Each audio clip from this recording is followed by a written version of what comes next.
سبحان اللہ. حضور نبی کریم سرور عالم صلی اللہ تبارک و تعالی علیہ وسلم کا میلاد جو ہے جو سنی مناتے ہیں، قرآن میں اس کی سند موجود ہے. اور کب سے موجود ہے؟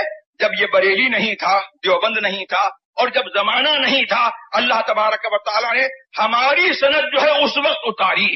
معلوم یہ ہوا کہ زمانہ پیدا ہونے کے بعد جو ہے قرآن کریم نے جو ہے پہلے سے جو ہے لکھ دیا کہ جو بریلی والے کریں گے وہی جو ہے میرا پسندیدہ جو ہے دین ہوگا، اور وہی جو ہے وہ ہوگا کہ جس کی سند جو ہے میں پہلے سے اتارے دے رہا ہوں. بریلی کے مولانا احمد رضا خان نے جو ہے اگر جو ہے میلاد کے اوپر فتویٰ دیا ہے تو اپنے اوپر سے طرف سے نہیں دیا ہے، یہ قرآن کریم سے ثابت ہے، حدیث سے ثابت ہے.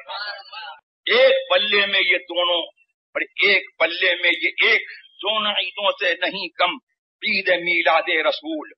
تو ہمیں اللہ تبارک و تعالیٰ نے جو ہے حضور نبی کریم سرور عالم صلی اللہ تبارک و تعالی علیہ وسلم کے ذریعے سے جو ہم کو نعمت عطا کی ہے، تو اس نعمت کا جو ہے ہم کوئی شکر ادا نہیں کر سکتے.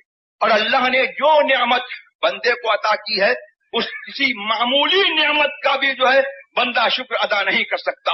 اور قرآن کریم نے ہم کو حکم دیا ہے وَأَمَّا بِنِعْمَةِ رَبِّكَ فَحَدِّثْ. اے لوگو، اپنے رب کی نعمت کا چرچا کرو، اپنے رب کی نعمت کا چرچا کرو. تو حضور نبی کریم سرور عالم صلی اللہ تبارک و تعالی علیہ وسلم ایک حدیث میں فرماتے ہیں کہ انا نعمت اللہ، میں اللہ تبارک و تعالی کی نعمت ہوں، اور انا رحمت مہدہ، اور میں اللہ تبارک و تعالی کی وہ رحمت ہوں کہ ایز اے پریزنٹیشن اللہ تبارک و تعالی نے فار مین کائنڈ کے لیے جو ہے مجھ کو بھیجا. تو اس نعمت کا شکریہ ادا کرنا تو یہی ہے کہ ہم ان کا ذکر کریں اور ان کی عید میلاد کو ہم منائیں اور اس کی خوشی ہم منائیں.